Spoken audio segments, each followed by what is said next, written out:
Well, greetings, friends and family, to another session of the School of Love. Here we are for another session dealing with the seed of love.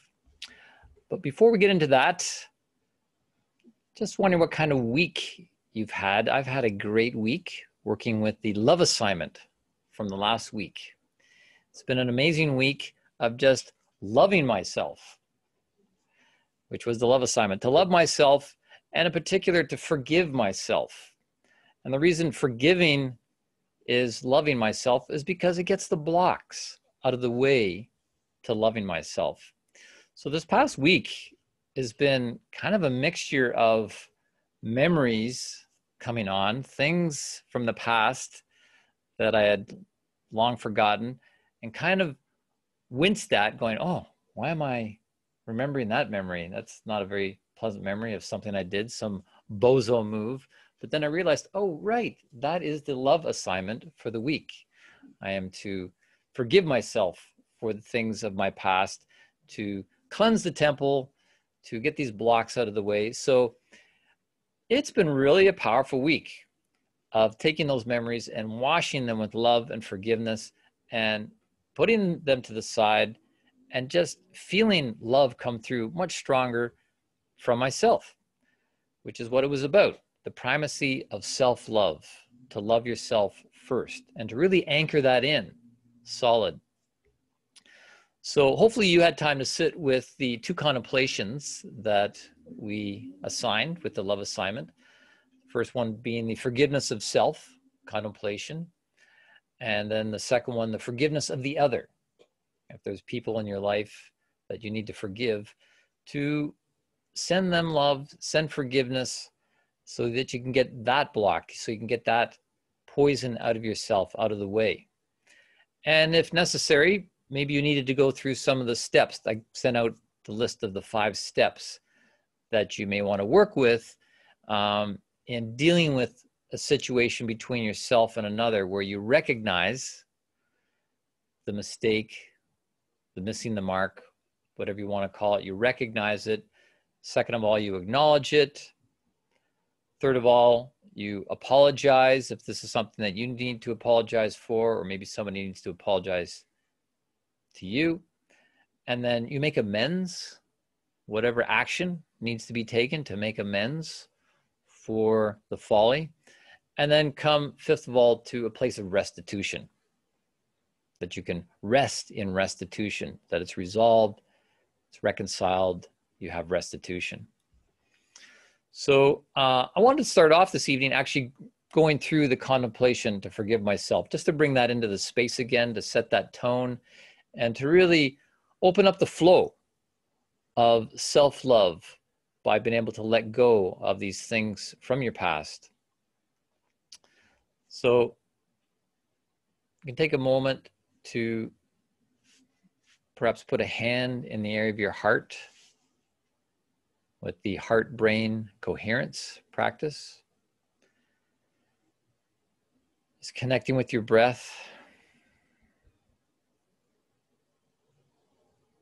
Just relaxing into your heart space, the center of centers. And as you connect to the heart space, listening to these words from the contemplation to forgive myself. May I be strong enough to be humble in acknowledging and releasing the ways in which I have gone against nature, gone against the nature and harmony of my greater self. I forgive myself for the harm I have created through this lack of greater self-awareness. I give love to myself by forgiving myself. I forgive myself for not loving and respecting myself more, for wasted time, wasted energy, wasted money, living in ways not infused with love, forgetting about my freedom and living without its motivation. I release the not so loving thoughts, feelings, and actions I have committed in the past that are not me, but things I have identified with temporarily. As I come clean of this egotism, I now identify with love, a higher love, that I may receive the gifts of the future from a more aligned and courageous center, and live with a more perfect love, including self-love. May I bloom in the true light of who I am. Salah.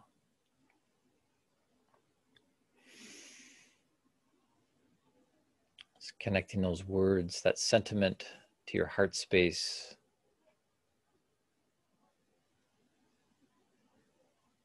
Just see yourself giving love to yourself.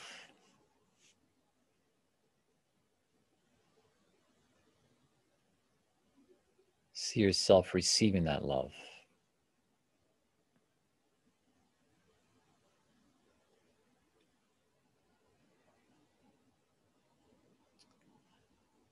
And perhaps over the past week, you found your own way to work with this love assignment, and maybe came up with your own words to use to go through this process of coming clean, clearing the temple of you, and preparing the way for what is to come, which is the seed of love.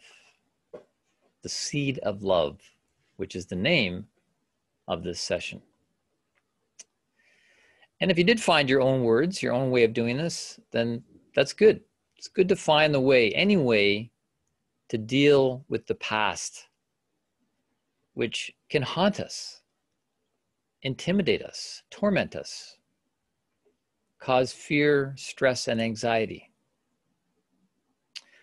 When we put these things of the past, the memories and such, through such a contemplation of forgiveness, and replace shame and guilt with self-love and forgiveness, it actually diffuses the power that these memories have over us and helps us build things like honesty, integrity, alignment, and harmony.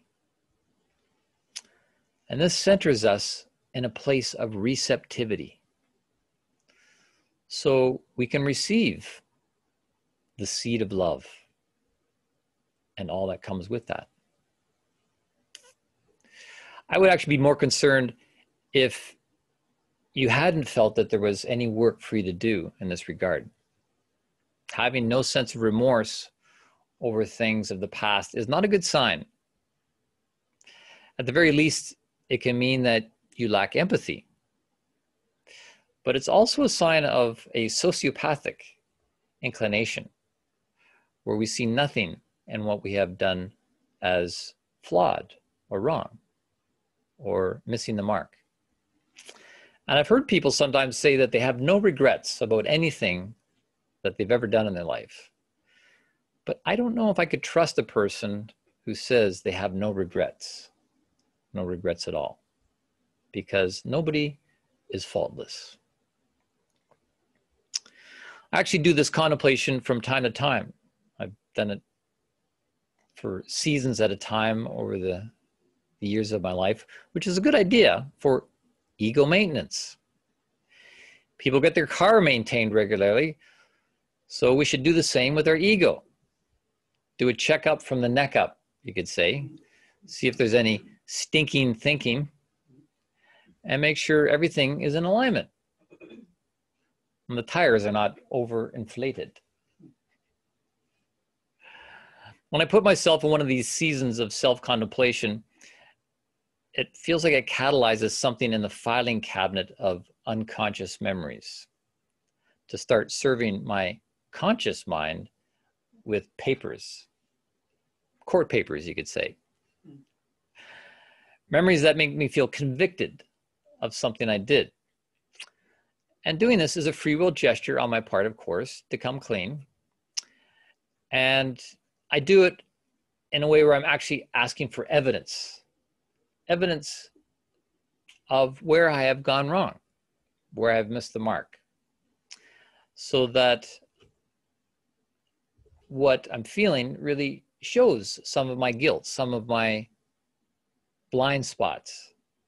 So I know that I'm dealing with something real and not just self-condemnation that is groundless.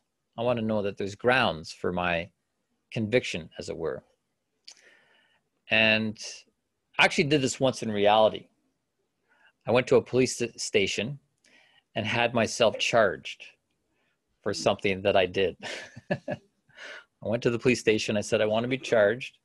And they kind of scratched their heads and went like, really? What's like, it's like, yeah. It's like, here's the story. Here's the evidence. So please write a report and have me charged. And I went through the whole court system with it, went to court, and was my own witness against myself. So I'm not sure I would want to do that again, but it was certainly interesting to experience the court system. But what we're doing here is learning to do this in the courtroom of your own inner being.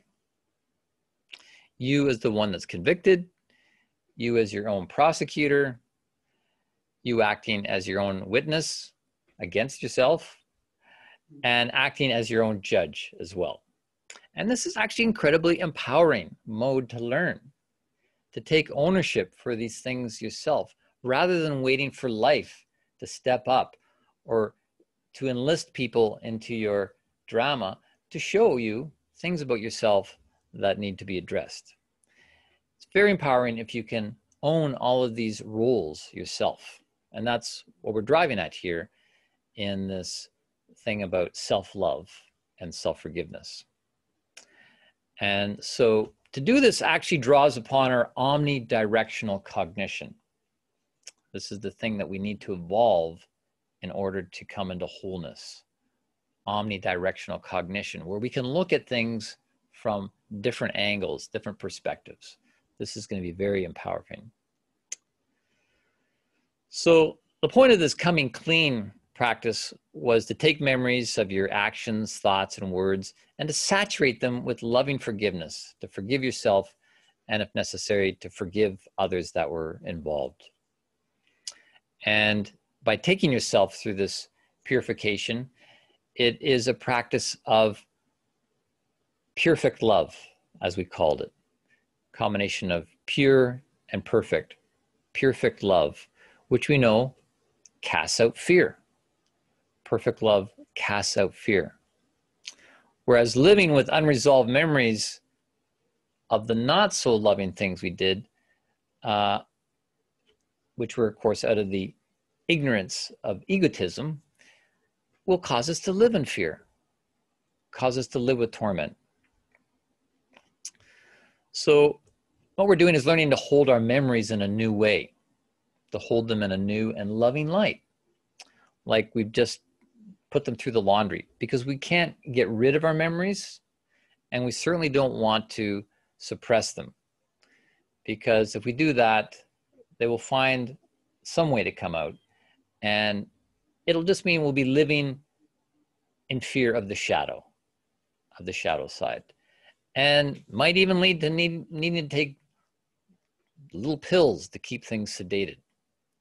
So here we're going full on, face forward into ourselves, opening our eyes, learning to self-love, the primacy of first self-love, and getting the blocks of love out of the way.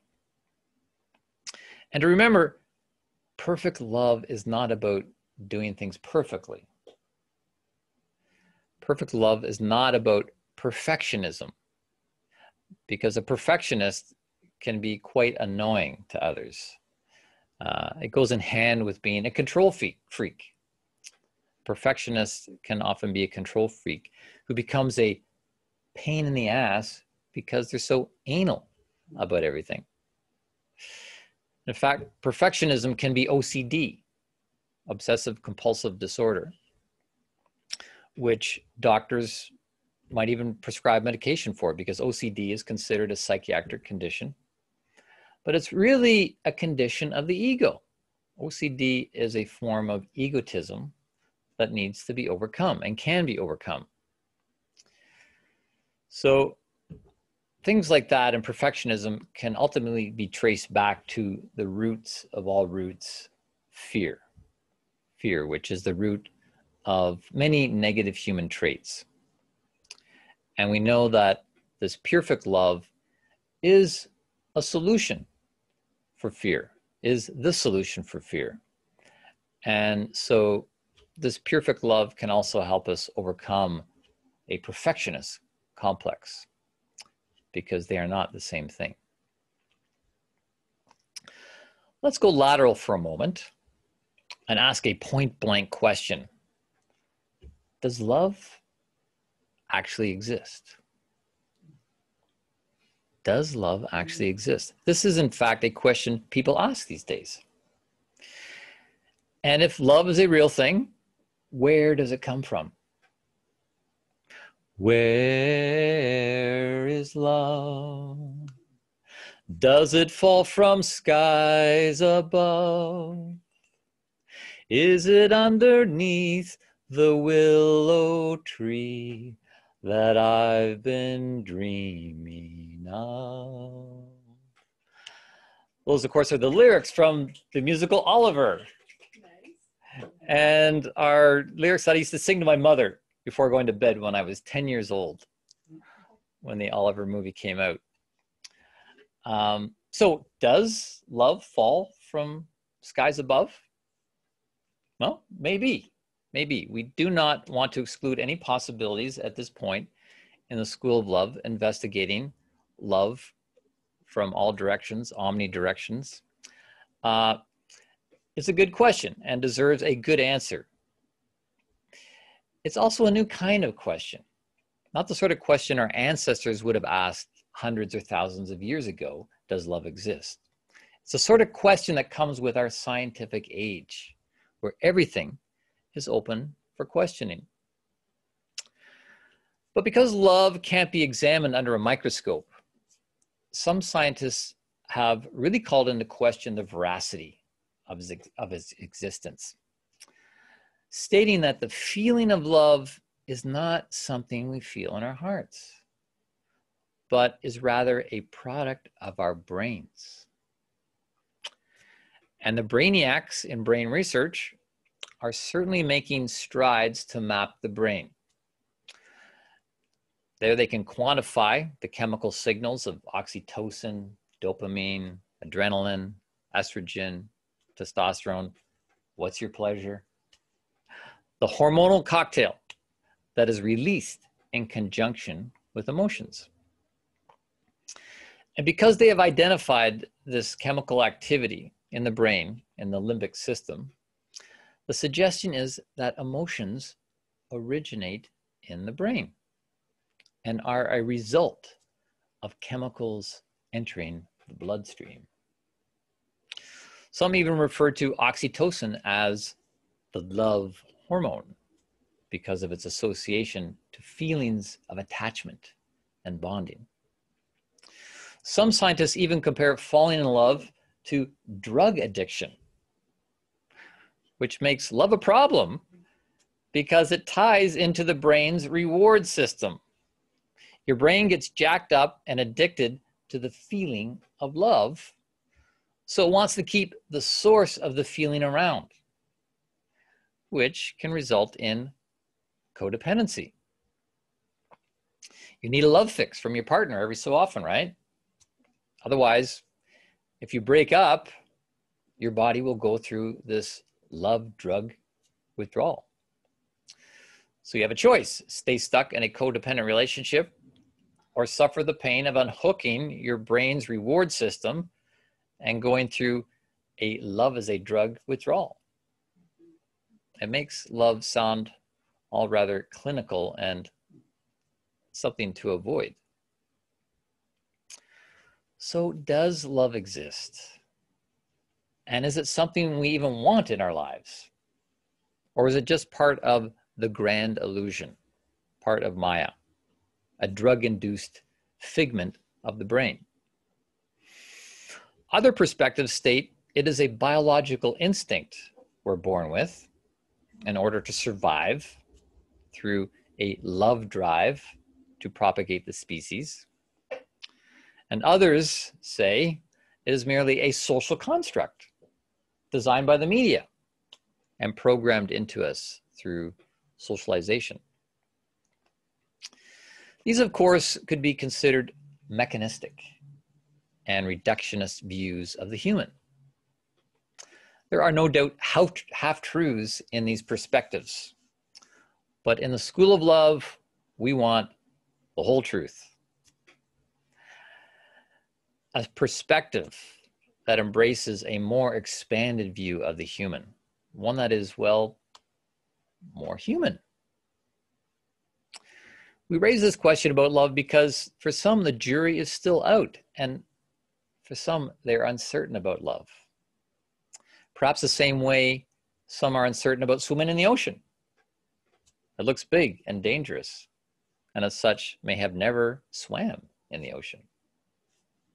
ocean of love. So I want to bring us back to this expanded scientific approach that I've been introducing as part of the School of Love, phenomenology, which is an approach that is meant to help build a bridge between whatever questions are in you and the answers that are in you.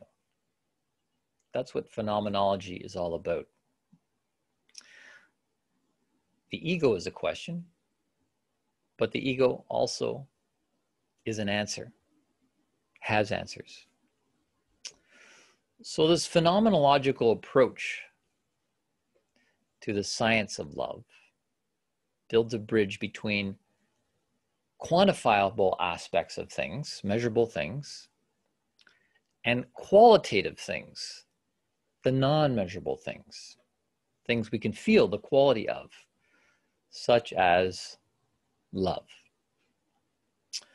So this phenomenological approach is a science of both quantity and quality, subject and object working together to access knowledge more deeply. So with regard to the question, is love really just an event in the brain? I think with a phenomenological approach, we would need to admit that we feel something in the heart region when we feel an emotion, right? Despite what chemical signals the brain is administering, it's a bit of a what came first, the chicken or the egg? Is the brain doing something or just responding to something? In this case, the stimulus we call love. So when we look at things phenomenologically, we see that in a situation where two people are making love, as it's called, it is not just the brain that's engaged, nor just the genitalia, but all of us as threefold beings with brain, heart, and limbs, making love, under the auspices of the ego self. And then we can see in that picture how central the heart is, between the activities of the brain and the activities of your limbs, your metabolic and reproductive organs. So quite literally, the heart is located centrally in the body. So tonight, we're taking a little time to look at the heart. What is the heart? Science has, for a few hundred years, lived with this image of the heart being a pump located in the chest, right? A pump located in the chest to circulate the blood with its nutrients to the rest of the body. This model may be up for revision, along with some other things considered settled science. As we put the pieces of the puzzle together, we can see the heart truly plays a major role in keeping things going from before we are born until the moment we expire. It all revolves around the heart. When the heart stops going, so do we, even if our brain keeps sputtering along. At the center of our being, the heart is the organ of organs, an organizer of organs. In Chinese medicine, it is considered the ruler. Science has discovered that the heart not only works with the brain, but is a brain unto itself. In fact, 2/3 of the physical heart is made up of neuron cells. 40,000 sensory neurons, the same cells as in a brain, and has a much larger electromagnetic field than the brain. In fact, the heart sends more electrical signals to the brain than the brain sends to the heart. So the heart really qualifies as a second brain, which would mean, in fact, the human technically has 3 brains, because our gut intelligence is also considered a second brain. And this image makes perfect sense considering the human is a 3-fold being: the brain, a heart, and a metabolic reproductive limb system. We have 3-fold intelligence, which is very powerful. It's like a 3-legged stool. A 3-legged stool will never rock or wobble. It has that kind of strength and balance. The similarity between the heart and the brain is that the heart is also a sensory organ, receiving signals from outside the body. And similar to the brain, the heart is also a sensory organ to what is going on inside the body. We don't have to ponder much to see we all experience this phenomenon that the heart feels, but it also hears, it tastes, it smells, and it sees. So the heart and brain are both sense organs to both the internal and external environments, and as such are working as interfaces between the internal and external environments. All this wisdom and intelligence of the body got developed in the 3rd phase of Earth's evolution, as described in the session on the cosmos of love. Science has discovered that the heart is also an endocrine gland and secretes its own hormones. It's also part of the muscular system, but in quite a curious way. The muscles are striated, which means they are diagonally striped fibers, which is usually only found in voluntary muscles. Very interesting point. As a muscle, the heart plays a role in the circulation of the blood, just as do muscles in the circulation of lymph. Muscles move the lymph to the heart for excretion, which makes the heart also part of the metabolic system, working to excrete waste from the body. And the heart is also part of the memory system and is proven to store memories. In fact, there are numerous documented cases of heart transplant recipients experiencing memories, cravings, desires, etc., that stem from the heart's original owner. So what does that mean? Buyer beware.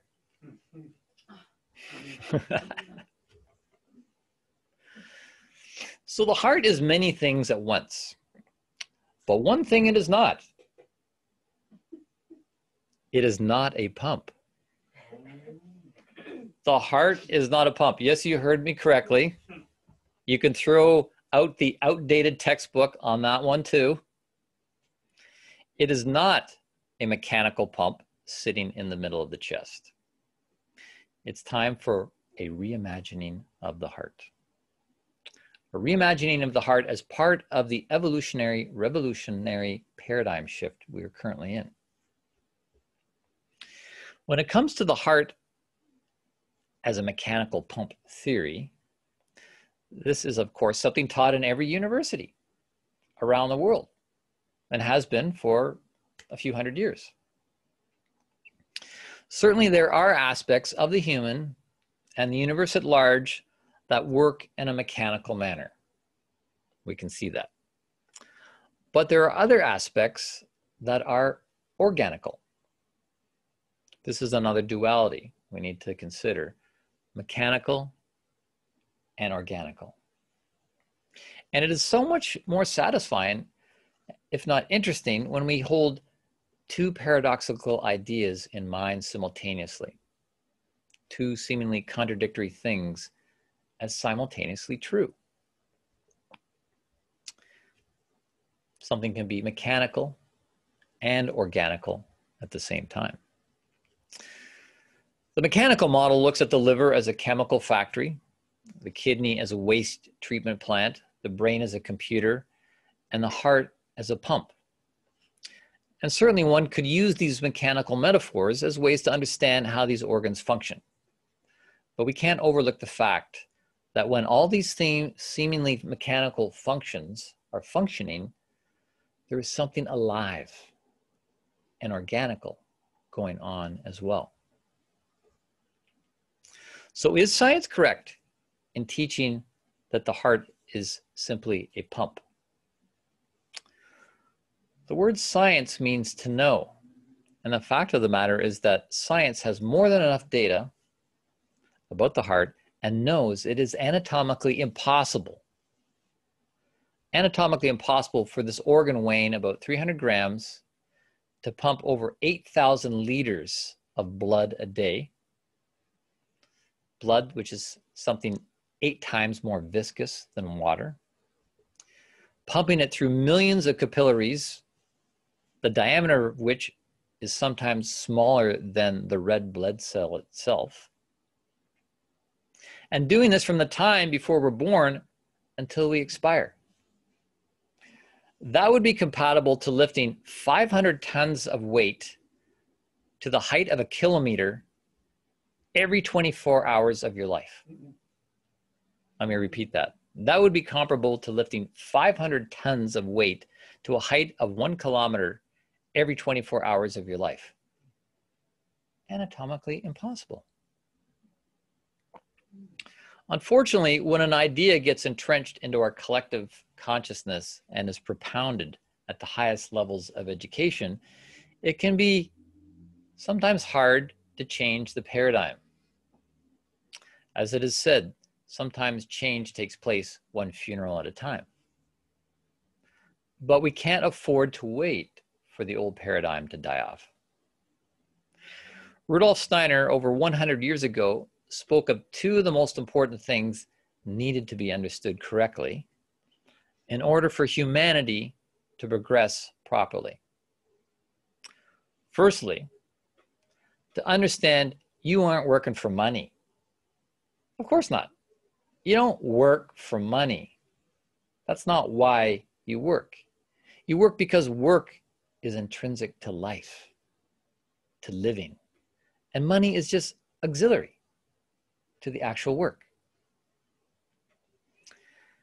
And the second thing humanity needs to understand correctly in order to progress properly, he said, is that the heart is not a pump.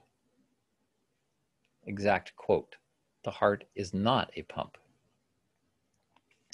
As much as this idea of the heart being a pump fits nicely with a purely mechanistic view of the human, there is a distinction between a human and a machine. we as humans are also plant-like in our growth nature. We're born, we live, we produce, and we die like a plant. And even though parts wear out and stop working in a mechanical way, such as a heart, we also have an organical dimension. So we need to consider that humans, as well as all life on Earth, as well as the universe at large, is a blend of both mechanical and organical. And it is within this dualistic dynamic the phenomenon of life occurs. So in revisioning this purely mechanistic view of the heart as a pump, apart from the fact that it's already known to be anatomically impossible, there are other anatomical anomalies around this perception that have been overlooked or ignored. If the heart were pumping blood, one would expect that with each pump from the ventricle into the aorta arch would try to straighten out the way a garden hose does when the water pressure is turned on. However, the exact opposite occurs. The aortic arch actually bends in, indicating that the aorta is undergoing negative pressure rather than positive pressure. Rather than a pumping propulsion, the heart is experiencing the suction of a vacuum, the opposite to pumping. And this anomaly is one of the things science just shrugs its shoulders at, unable to put the pieces together and explain it. So what is going on? What is going on with the heart? The indications of the phenomenon indicate that the heart is actually doing the opposite to pumping blood. If one wanted to look more closely at what is going on mechanically, the action is more like a hydraulic ram. This is a mechanism where the flow of something, such as a stream or an aqueduct, is blocked by a ram, a gateway. This is done until enough pressure builds up to flip the lever, allowing the flow to pass with then increased pressure. And the increased pressure is then utilized to turn a turbine to generate power or some such thing. So the heart is working similarly to a hydraulic ram, actually impeding the flow of blood until pressure builds, then triggering the mechanism to release the flow. So the heart's task is not to pump blood, but actually regulate the flow by impeding it, which may explain why the heart has a larger electromagnetic field than the brain. This impedance of flow. So that leaves the question, what moves the blood? What moves the blood? To quote Rudolf Steiner again on the subject, quote, "The blood drives the heart, not the heart the blood." The blood drives the heart, not the heart the blood. This is a deep mystery we're going to unpack here. The idea that the heart pumps the blood rests on some scientific assumptions, such as that the blood is naturally inert and therefore must be forced to circulate. Another misconception is that the blood flows in laminar fashion or in layers, whereas the main pattern is actually vortex. Let's look at some other facts, some of which have been known since the 1800s, but have been ignored or misunderstood. The heart is the first organ to form in the embryo. But even before that, the blood is already circulating. The blood is circulating in the embryo before the heart is formed. It's circulating without a heart to pump it. In early embryonic circulation, the blood passes through a valveless tube heart, showing that the blood is not propelled by the heart, but has another motive force. What is the motive force? To quote Dr. Steiner again, if you work, the blood loses most of its nutrients. And what does the blood want now? It wants more food again. The blood grabs the food for itself, which the stomach and intestine have taken up. All this, the hunger for air, the hunger for food, sets the blood in motion. It is the blood which moves in the first place, and the blood takes the heart along with it. And so it is not the heart which pumps the blood through the body, but the blood moves because of its hunger for air, hunger for food. And this moves the heart. We therefore have to say that it is the invisible human being in us which moves the heart. Hunger. That's the end of the quote. Hunger, it is hunger that moves the blood. And there's something beautiful and organic about this picture. This would not be a mechanical view to say that hunger moves the blood. The mechanical view is that you have a mechanical pump moving the blood. But this is more an appreciation of the organical aspect, that hunger actually moves the blood forward. That is the motive force. And this offsets the idea of a mechanical pump that sits in the middle of the chest. It's the body's hunger for oxygen and nutrients. And the heart's hunger too. The heart's hunger to replenish the blood. Through the wise intelligence set down in our being during the earlier stages of development. And these parts of our being know where to go to get what they need. The blood knows where to go to get what it needs, and it gets moving. And this is all done without us having to think about it or even know how it's done. And we haven't known how it's done, but it's been doing it all along. It just does it for us and serves us in this mysterious way. The entire body, right down to the movement of every cell, gets the blood moving to a place where it can get oxygen. This is what sets the blood in motion from the periphery of the body to the heart center by a seemingly invisible force, which is why science has reduced it to a mechanical pump, which is anatomically impossible. This is similar to how the whole body moves the heart. This is similar to how the whole body moves the head. The head does not move on its own accord. The entire body is the movement apparatus of the head. The body moves and takes the head along with it.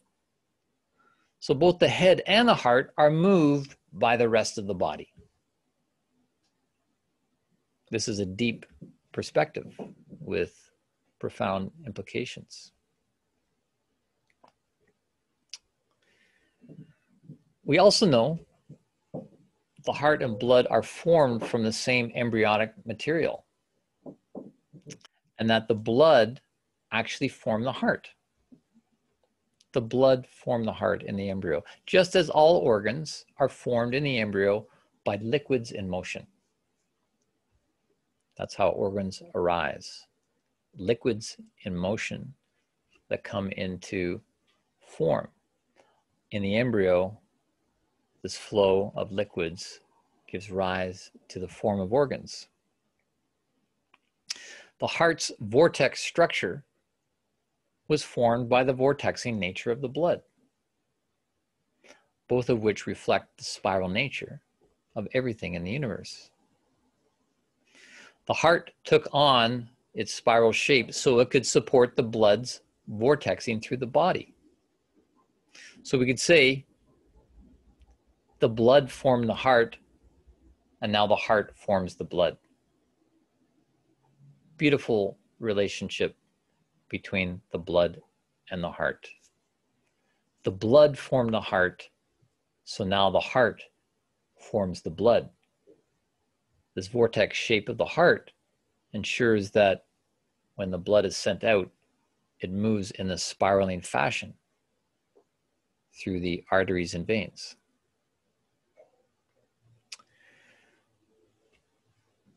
We can also consider a plant. How does sap, the lifeblood of a plant, run through a plant, run up a plant, run counter to gravity? There's no heart in a plant, no pump to pump the sap uphill against the force of gravity.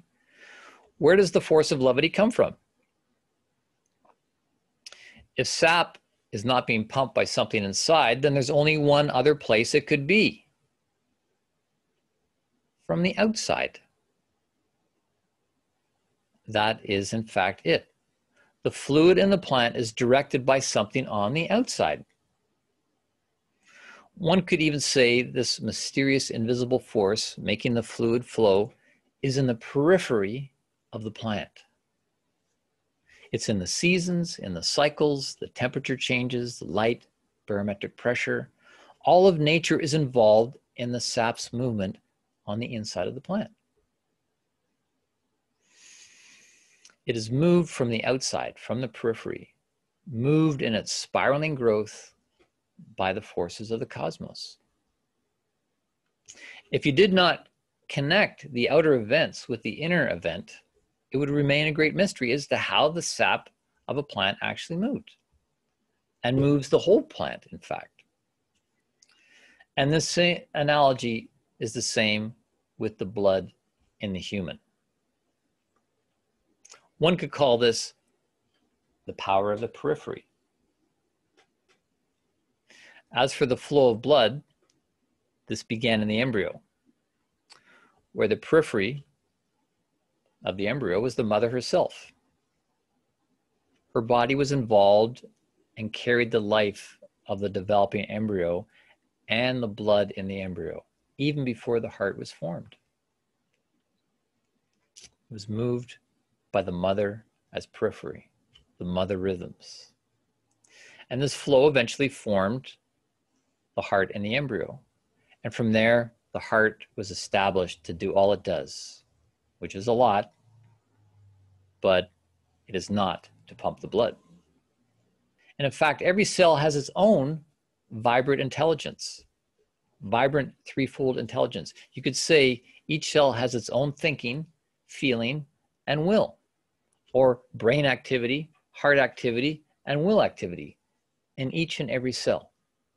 This is where the blood gets its propulsion and force to move back to the heart center.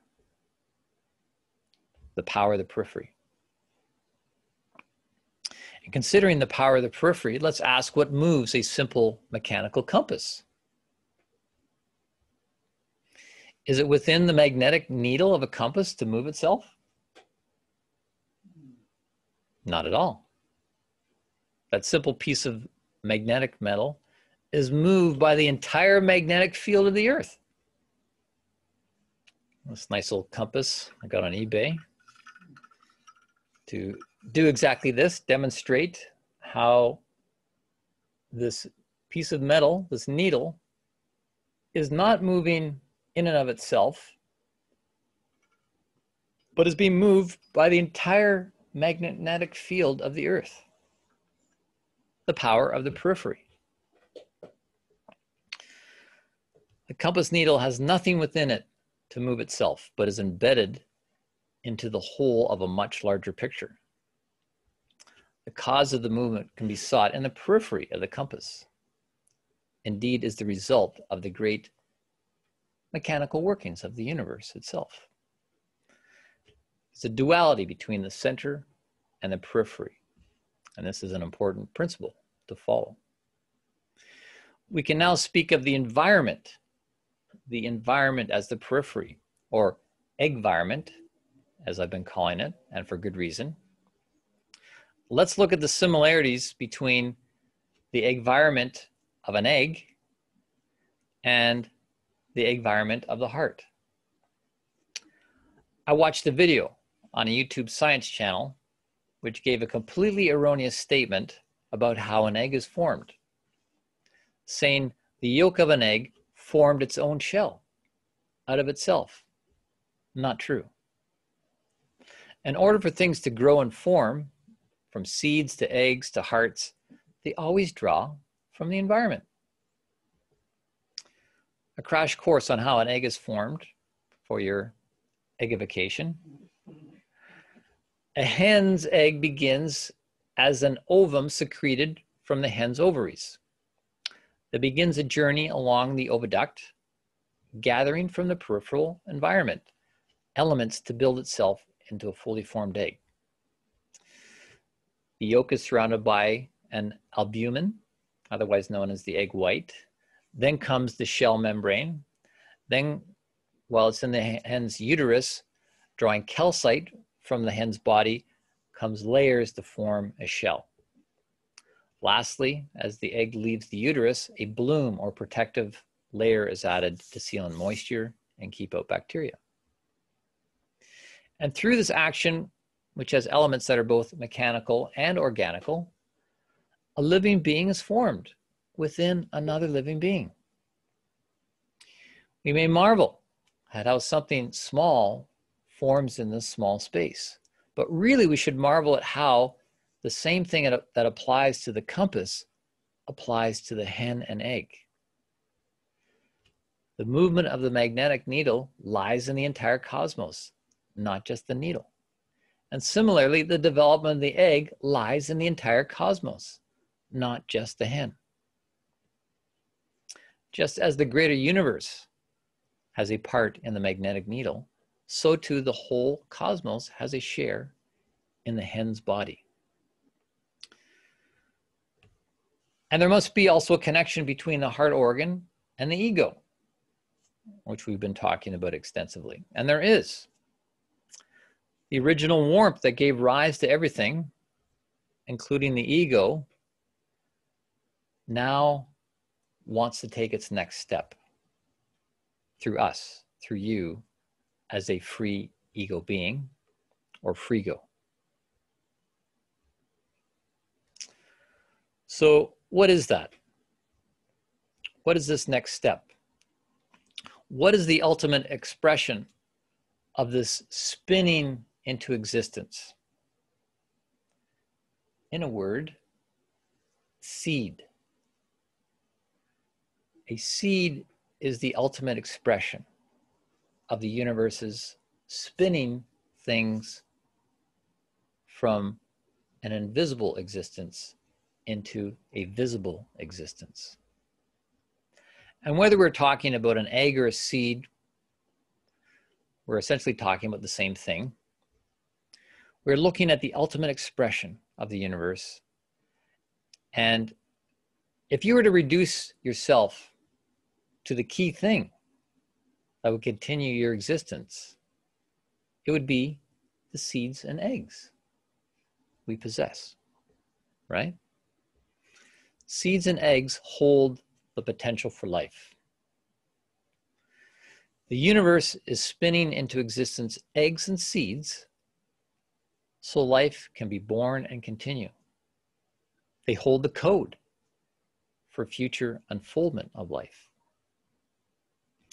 There's a mechanical aspect in the code, mechanical, but once a seed is set into the environment, the other half of the dualistic equation emerges, and organical processes are in evidence as well. So between the duality of the two, the mechanical combining with the organical, something of a third nature emerges. In order to give love, you first have to receive it. Just the same way the heart has to first receive blood before it can send it out. You have to have the thing in yourself in order to give it. This is of the highest importance when we consider we are meant to be free will beings who, with consciousness turned on, can then turn love on. So the point being is that if you want to have love, you have to ask for love. And the universe evidently contains love. Contains love to give. We can see hints of that in evidence. That the universe has love. We see that in ourselves and others. But it would overrule our freedom if life forced love on us. Forced us to have love, forced us to give love. If you're forced to receive and give love, that would be purely what? Mechanical. It would be a complete contradiction to everything that has been established so far to set us up as the mediators, free will of love. So what does this mean? It means that out of our free will, we need to ask for love. We need to ask for the capacity for love. We need to ask for the cosmos capacity for love to be in us. We need to ask for the seed of love. And I do not mean a literal seed, but a non-physical one. What we're going to be doing in a moment is another contemplation called receiving the seed of love. This is what this session is all about. This is why the session is called the seed of love. We've been building up a picture, a revised picture of the human being, not as just some sort of mechanical device with a mechanical heart, but at the center, in the warmth of the blood and the heart, where our ego being lives, we have the freedom to love or not. But we first have to have love in order to give it. And the universe will give us love if we ask for it in the form of a seed. It's not to be forced upon us, but given to us freely when we choose to receive the seed of love, which in fact is the seed of a higher nature. You could say it is the seed of the next new nature. And in receiving this seed, there's three important words we should know in receiving the seed. These are Greek words I learned when studying the Greek version of biblical texts. The first two words are translated into English as receive. Receive. The first word is dekomai, which simply means to receive into yourself subjectively. The second Greek word is lambano, translated as receive, but it has a different type of receiving. It means to receive something into manifestation, to do something with it. So for example, in sports, a ball may be passed to you. If you received it and did nothing with it and just held on to it, that would be dekomai, to just receive it and that's it. It would also be this third Greek word, dynamis, meaning potential power. Potential, but not being utilized. So to receive the seed, for it to become something, we have to lambano. We have to receive it into manifestation. We have to do something with it. We have to take the ball and run with it. We need to take the seed and nurture it. Turn it from dynamis, or potential power, into kinetic, expressed power. So I'm going to read the invocation, and then we'll take a little break. And then after that, we'll come back for Q&A, heart sharing, love assignment, and some meditative music. So again, you might want to take a moment to put your hand in your heart area, the center of centers, connecting with your heart, your breathing,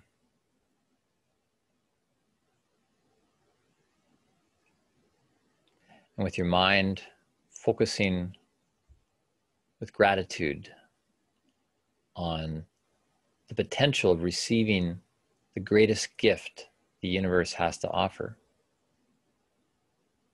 through your free will to receive a seed of love.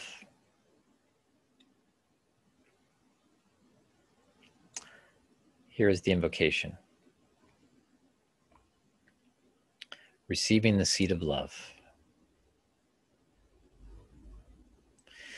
With the greatest of humility, I ask to receive the greatest seed of life, seed of love. May I receive it into the warmth of my heart. May it be nurtured with the warmth of my blood. May it heal to the marrow of my bones and protect like an eggshell of my being.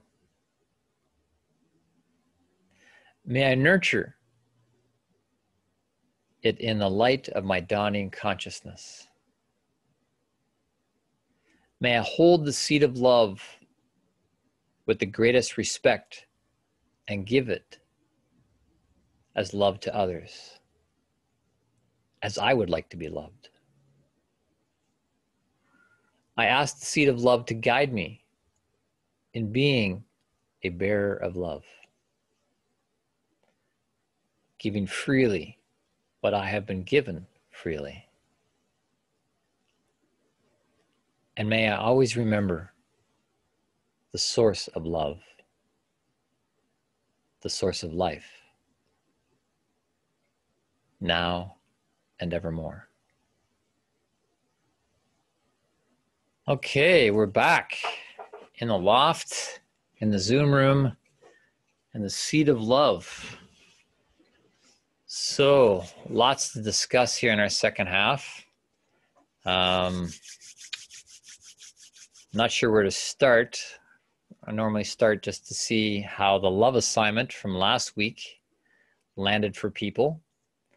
And of course, I really encourage you to do these love assignments. We've got this 2-hour window together once a week, but then you've got the whole rest of the week to to act with your will, to make this alive, this knowledge alive and real for yourself, to deepen yourself through it.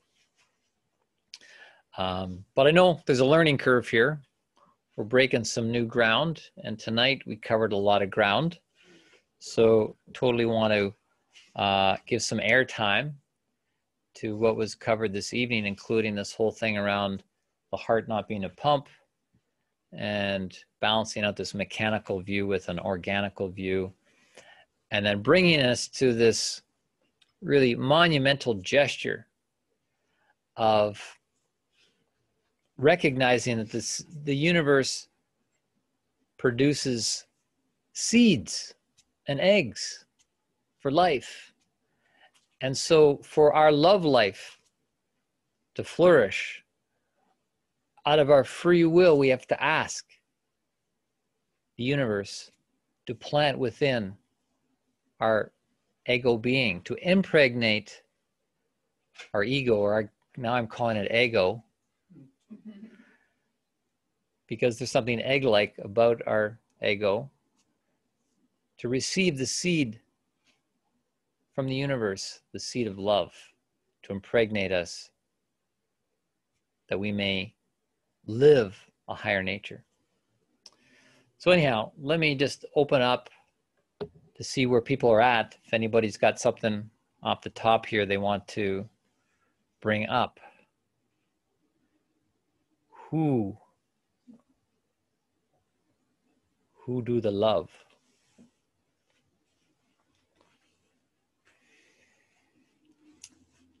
Anybody have experiences like me over the last week where you're getting memories of things to forgive yourself for, to wash your memories with light and love, to make them clean and forgiven so you can have them, but the charge has been taken out of them because you realize you're like every other human.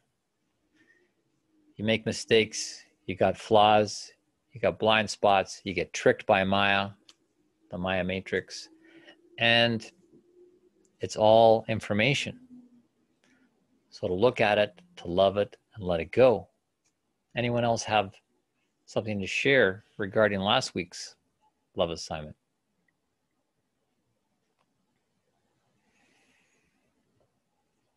Were you feeling the love as you gave yourself love? I know I did. I spent 3 days alone up north and loved it. There was something about the juxtaposition of looking at myself as a bozo and going, that's okay. I still love you. I love you even more. Right? You know, and as we say, when people deserve it the least is when they need to be loved the most. Really important thing. When people deserve it the least is when they need to be loved the most.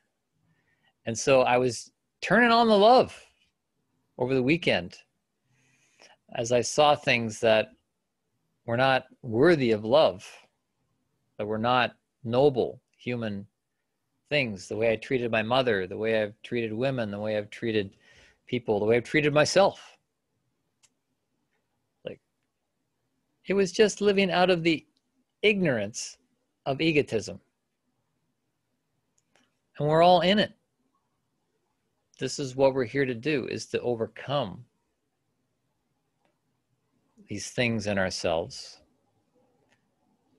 and perfect our love, to become love,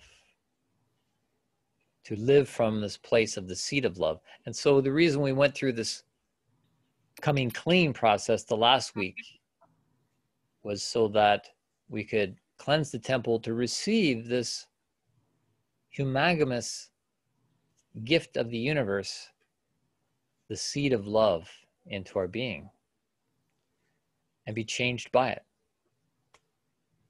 To realize we don't deserve it, but we're being given love anyways because we need it. All right, Myra. Hi. Hello, everyone. Hi, Jesse. I just wanted to say how much I am enjoying, well, all the sessions, but particularly tonight, because you said something that seemed so key for me to understand many things, which I can't even know intellectually talk about right now, but I can feel it energetically, like all these click, all these links are being made. When you said that love has to be asked for, it cannot be forced upon us from the periphery. Otherwise, it wouldn't be respectful of our free will. So for me, that answers why the the question. Universe doesn't force us, just to emphasize, the universe doesn't force us to be loving people or force the seed of love on us. Yes, it would cross that boundary. Yeah. So, I'm hoping I'm understanding that. Well, I've always had this question as to why doesn't love just come in people as naturally as the sun from the periphery, because I've always felt it, even pre-verbally. I've always sensed it. And I've experienced it even as a child through regular spiritual experiences. So I've understood that love is all around and it can come through you if you're open, but it didn't seem to be the case with a lot of people. When I grew older, I looked around and I saw this, and I've always asked, how come? Why doesn't just love come through and everybody feels naturally loved by the periphery, by the universe, and then is able to give love? Shouldn't that be the norm? And today I feel like you answered, why not? Because, you know, we need to ask for it. Otherwise we wouldn't be using our free will. And right now I'm also thinking, maybe if it was natural, we wouldn't maybe even be that aware that it's happening. Maybe, because it would be just, you know, like breathing. We're not always aware of our breathing, right? But yeah, so thank you for talking about that, and the nature of the heart. Yeah, the nature of the heart, and how it's made up of 2/3 made up of neurons, and all the other things it does, keeping memory and making its own hormones. Oh my God. Yeah, this is totally changing the way I see my physical body, and obviously like the whole system too. Thank you. Yeah. Well, you know, and in all respect to science, you know, we're in the midst of a revolution, and we have a lot to thank science for in what we have, but it has also brought us to a very low point in a materialistic, mechanistic view of ourselves. And I've said this on numerous occasions, that the greatest casualty of the scientific revolution is the image of the human being. It's unfortunate.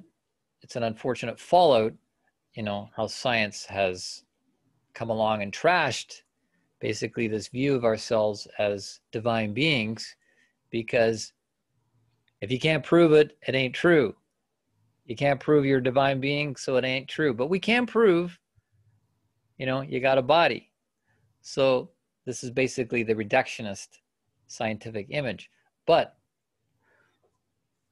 as we develop as ego beings, our omnidirectional comprehension of things, we're going to see things phenomenologically and go, wait a minute, science doesn't have the whole picture, because they're only looking with 2 eyes. They're not looking with the 3rd eye, for example, that gives us insight to things, intuition, and so forth.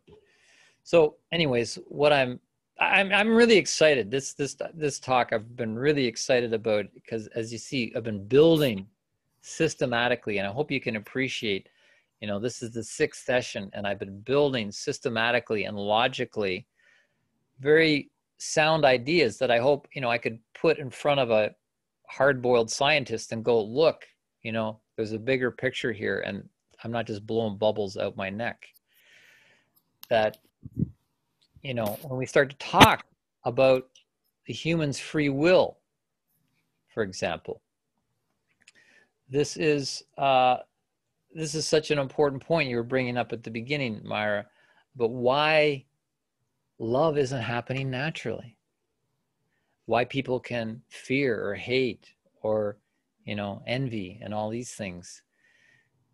And I've been laying this out over the past 5 sessions about how that is the meaning of life, is to be free.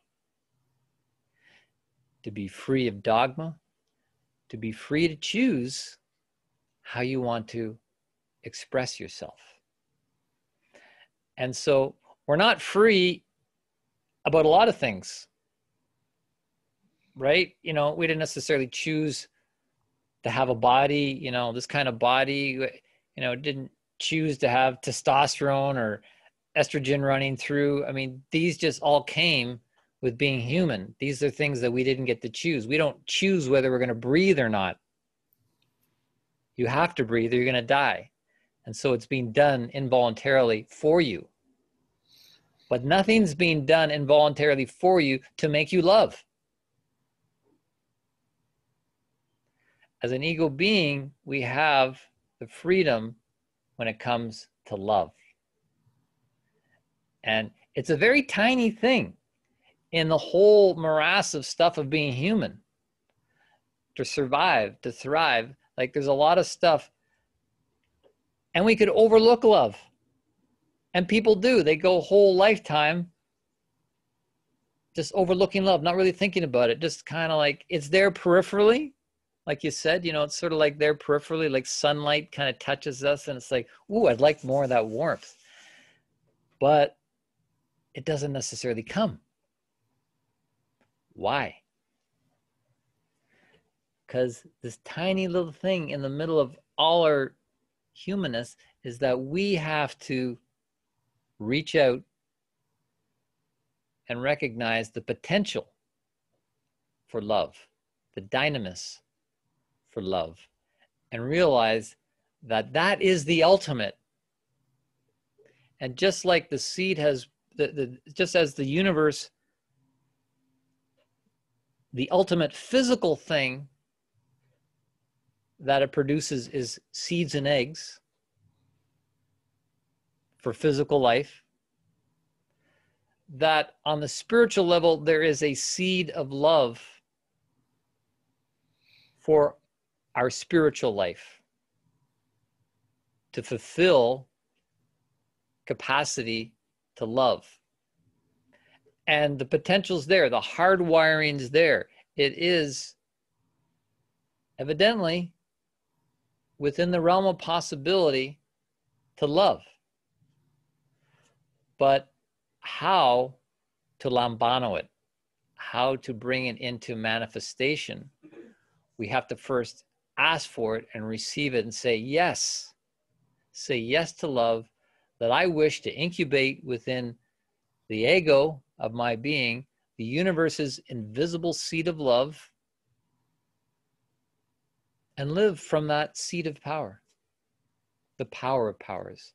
And it will become then like the needle of a compass. Love will then become the moral compass of your being. And we talked about this earlier on briefly, and we'll talk about this in the next session, is the need for a moral compass to guide us as ego beings. Otherwise, our intelligence is going to evolve into becoming an evil genius. Very, very, very smart, but really an extension of Maya and just part of the whole trickery and foolery of things. So, yeah, I want to really emphasize, even if you didn't do the practice last week of self-forgiveness and clearing the temple, this week to sit with this receiving of the seed of love, to read the invocation that I'm going to post in a moment here in the chat, and then also in the email, to become active in asking for it, because it's not going to happen unless you ask and become active with it, because of our free will. Isn't that exciting? You've got the power. The power of love. Got a question here. Who do we ask?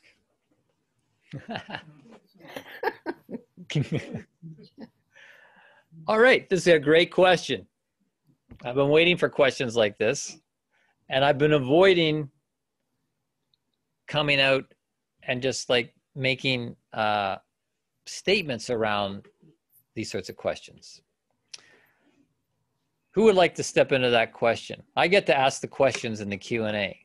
You come up with the answers. Who are you going to ask?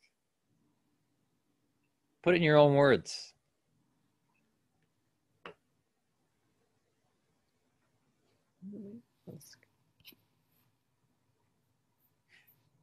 Eggshell? I don't know. Who produces seeds?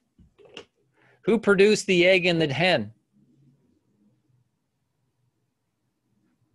As Rudolf Steiner said, the whole universe had a part in the production of that egg and the hen. The whole cosmos is moving that little needle. So we say, can I have love? I want love. I ask the universe. I talk to the universe. Give me more love. I talk to nature. I mean, it's the peripheral. When I go out to nature and be a part of nature, and I think it's so beautiful. So that's giving me love. But this time I'm going to ask for it. Like you say, is that the seed? Well, this is part of the revisioning we need to do. As Nietzsche said, God is dead. Or God has moved on. God is looking for a new paradigm, right, in which to be viewed. So the thing about the individual ego is we all have the freedom to envision what the greater power is, or what to call it. And over the weekend, I was talking to myself a lot. Like I was talking to, the higher self a lot. I thought, I need to really get active in this. I need to initiate dialogue with the greater power. And because I was coming clean on things and clearing the temple, it came very easily. I felt a very pure relationship with the presence of something greater than me, but that I was intimately connected to. Because of this clearing work I did, I felt there was space for this presence to be more there. And I just talked. I just talked like a regular dude. It wasn't in a religious tone or anything. It's whatever is going to facilitate communion and conversation and so forth with a greater presence than yourself. Find that way. Because I usually say, please God, help me. But that's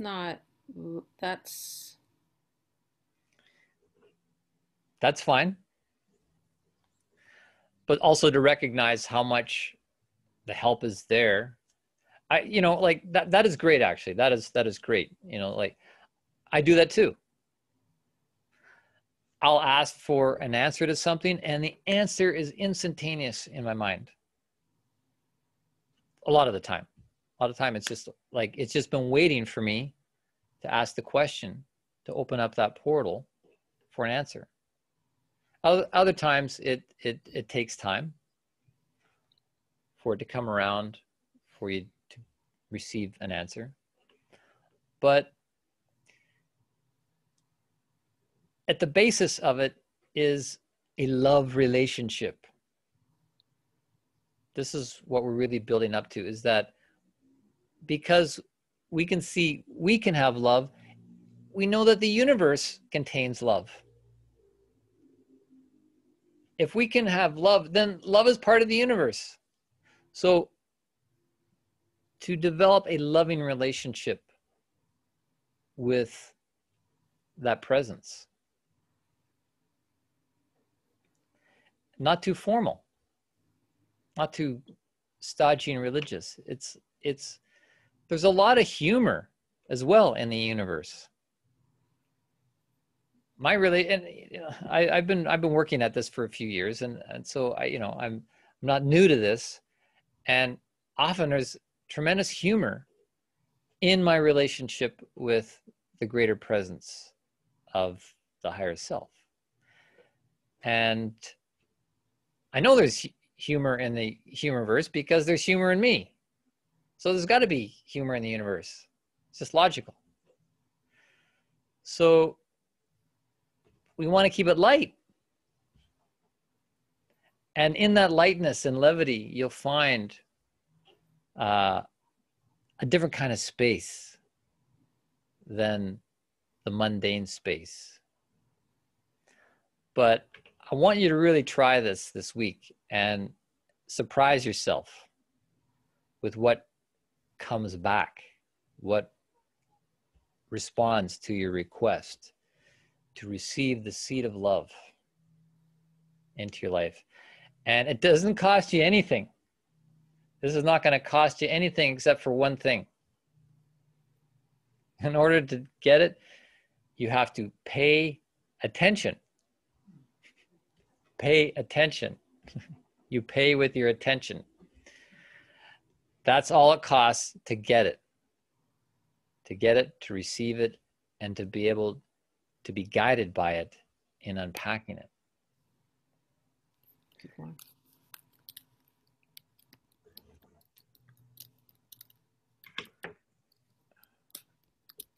Just gonna copy and paste this document here. This.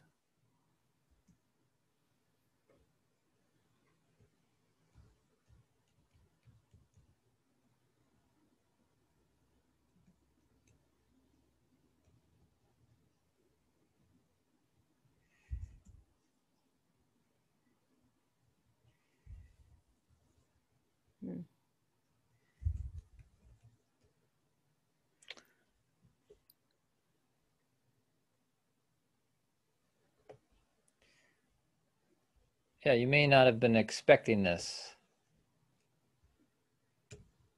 in tonight's session, but this is really what this has been leading up to, is to get on with your higher nature.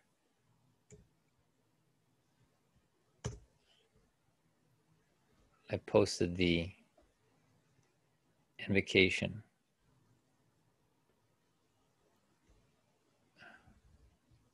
into the chat, and then it'll be in the email.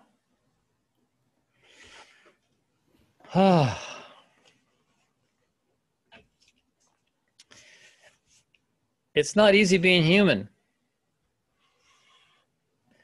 but this is actually going to make it easier. The levity of love, as Kenny Rogers was singing.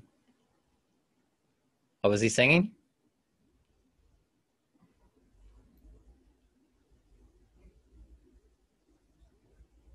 You got to unmute yourself if you're going to chime in. What'd you say? Kenny and Dolly Parton? Love lifted me. Love lifts us. And even self-love. Being, when we talk about self-love, maybe you noticed, to self-love, you've got to get into a higher part of yourself. We need to get into a higher part of ourself to love ourselves.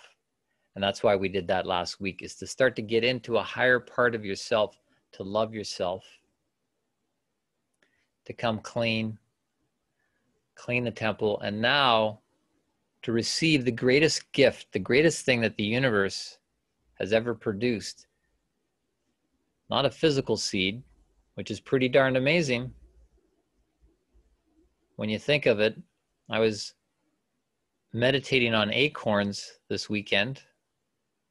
Matter of fact, I had one of those yogi teas today, and it was a quote from this Greek philosopher saying that out of an acorn grows an oak tree. That was my little tea bag proverb today. And I've been meditating on acorns. Tiny little acorn, how does that do that? Become this huge tree. It's got the potential, it's got the code. There's something even a little bit mechanical about acorns, you know, they got code and they've got this program, but then once it's put into an environment, an environment, then something organical happens and it starts to draw from the environment. It draws the lifeblood from the environment. It's like a heart that's drawing in from the environment and builds itself into an oak tree. Same with the seed of love. If you take the seed of love of the universe into the warmth of your being and nurture it, nurture with the love that's within itself and grow it, you are going to grow. It is going to carry you forth in your evolution and revolution.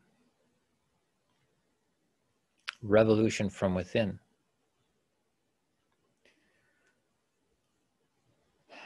So I'm very excited to see what you can do with this. It's time for action. Action upon yourself. And then,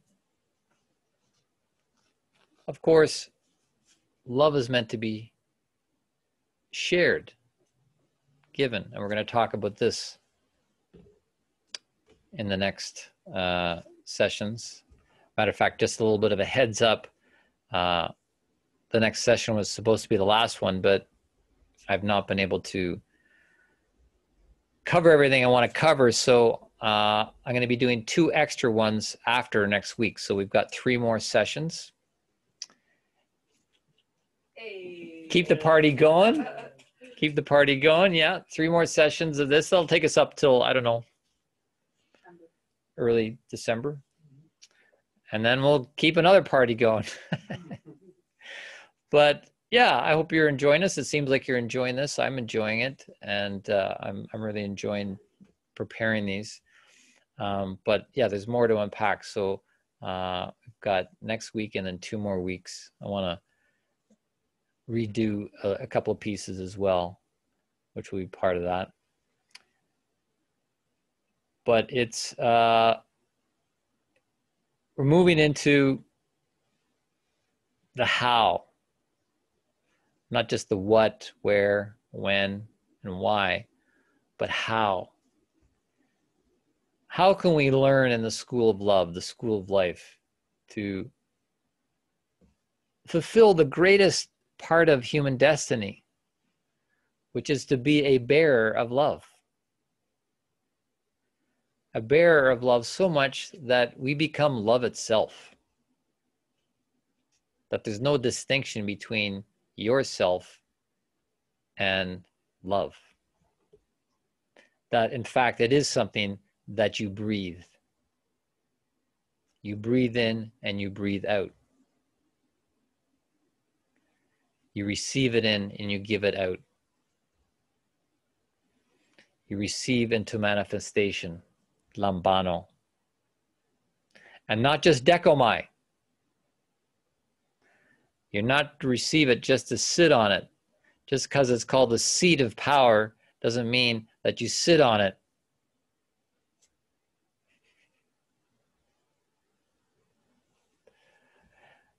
Myra. Anybody who wants? Go ahead. Yeah, I had a question. I had trouble. I didn't have trouble forgiving myself for certain things I did in the past, but I do still have trouble forgiving certain people in my past. who I know are still relating in a not good way to other people, not me anymore, but so I have trouble forgiving people who are still hurting others. Well, very good point. So you're still hooked in. You're hooked into something by what? Your egotism. You have not perfected your love around this. Because in the perfecting of your love, you're going to have to respect that person's freedom of will. To be the bozo, to be whatever they are, that's their choice. That's the way they want to live their life. And maybe you spoke your piece and you've already shared with them that, you know, you were hurt and, you know, when they did such and such, you experienced this. You lay it at their feet and then you let it go. You have to respect their freedom to determine how they're going to be. It's also, you know, a matter of trust that in the time-space continuum and the school of life, the school of love, that everybody has their own time to come around to waking up. This person obviously is not there to live in accordance with the way you think they should be living. That's kind of what you're saying. You're saying they should be living the way you think they should be living. You don't approve. No, I don't approve of women abusers. I don't. Neither do I. But we're looking at, you know, how can you perfect your love to this sort of situation? It doesn't mean you have to, you know, approve what they're doing. And you may have to live the rest of your life. I mean, there's a lot of women abusers in the world. But I don't necessarily wake up every morning thinking, all those women abusers out there is really wrecking my day. You just so happen to know one. And he abused you and he's still abusing, and so that wrecks your day. Because there's this personal thing to it. But as I wouldn't say it wrecks my day. No, it's just that I feel like if I say I completely forgive this person, is that giving them freedom to continue doing what they're doing, thinking there's no repercussions. People are just gonna forgive me. Well, that doesn't make sense, does it? That doesn't make sense to do that. So obviously that's not the way to go. You know, this is a creative process in the social realm. The social realm is the highest form of art. The social artistry is the highest form of art. And, you know, I'm not here to give black and white answers, but rather more of an orientation to how to navigate this world of Maya matrix, where a lot of people are tricked and are trickers and do a lot of bad stuff and are turning into evil geniuses and whatnot. Yeah, you don't have to say it's okay to that person to do that. It's not okay. In your mind, it's not okay. And maybe we really need to broaden out this thing about forgiveness. The whole point of doing the forgiveness of other contemplation was so that you can send that person love, send that person forgiveness for something that happened in the past, and reduce the amount of toxicity you're holding in yourself that blocks you. Because, you know, you could be sending that person love. And in the next session, I'm going to talk about the difference between loving and liking. You don't have to like what that person is doing, but you can still love them. And as I said, people need love the most when they deserve it the least. So he needs a lot of love. And maybe that's what he's looking for in his own messed up way, is trying to feed his heart with love, trying to feed his mind, heart, and his will with love. But it's got twisted into fear. And so his actions have become twisted. You follow? So the point really is to unhook yourself from the types of feelings that would block you from loving him. You don't have to like him. Liking and loving are different. Okay, that helps. That I don't have to, I feel clear. I don't have to like or accept people's actions as correct, but I can still love them because they are still beings that need love. Yeah, I can do that.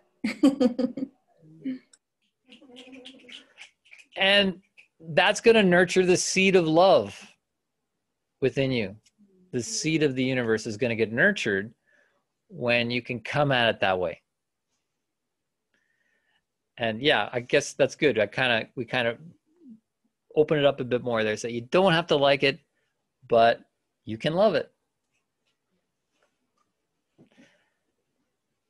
Rather than hate or fear or despise or any of these negative emotions, you can hold that person in perfect love. And this is a really good challenge for you. This is going to be hard for you to do, to hold that person in pure, perfect love while not liking him. It's not going to be easy. But this is going to evolve you. And this is the phenomenological approach to life, is to look at the phenomenons in our life. Each one of us has different phenomenons, different scenarios, and they're tailor-made to where we're at. Tailor-made to help us go from where we're at to where we can be. So you got a perfect opportunity there to evolve yourself into a higher being and to become more of that higher self. And this, in answer to Bev's question, Bev, who do you ask? Or do you say, God, help me? Well, we're going to be helping ourselves through that spiritual power in us, in the seed of love. So once we've asked for the seed of love, then the rest is just up to us really to figure out our unique way to unpack it and be guided from that compass, that moral compass within us. Very exciting. Life has got a new vista here for us. We're now moving to another level of being as we're putting the pieces of the puzzle together. We don't have to sit around on the bench of life wondering, can I do anything? Yes, you can. You've got it all. And now you've got the joy and honor to work with the greatest thing the universe has to offer in your own unique creative way. Yes, eggshell. Maybe I can, like I was thinking, I have this, I finished an avocado, right? So I have I have the outside of an avocado seed. So maybe I need to look, maybe I'll look at that seed as my love. Like I need something physical, or maybe to see. So maybe I'll transfer, I don't know, imagine the seed inside of me or something. Yes. Yes. That's The love seed, that will be my love seed. perfect. Perfect. The love seed going into your eggshell. Yeah. Yeah. And this is the way it works, that the outer realm of nature, the gospel of nature that we see, teaches us about the invisible principles, the invisible verities and things of the universe. Because there's a lot of invisible stuff. I mean, even science acknowledges there's a lot of invisible stuff, but we can know more about it by contemplating the visible stuff. And there's one of my favorite lines in the Bible talks about how through the manifest realm, we can know the invisible things of God, even the Godhead itself. Even the Godhead itself, as high as you want to go, you can understand it through the contemplations of nature.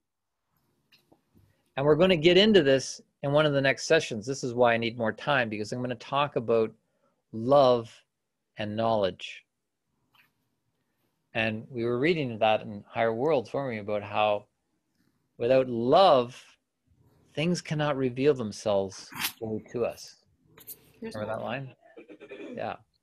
So important that there's your avocado seed. Nice.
you.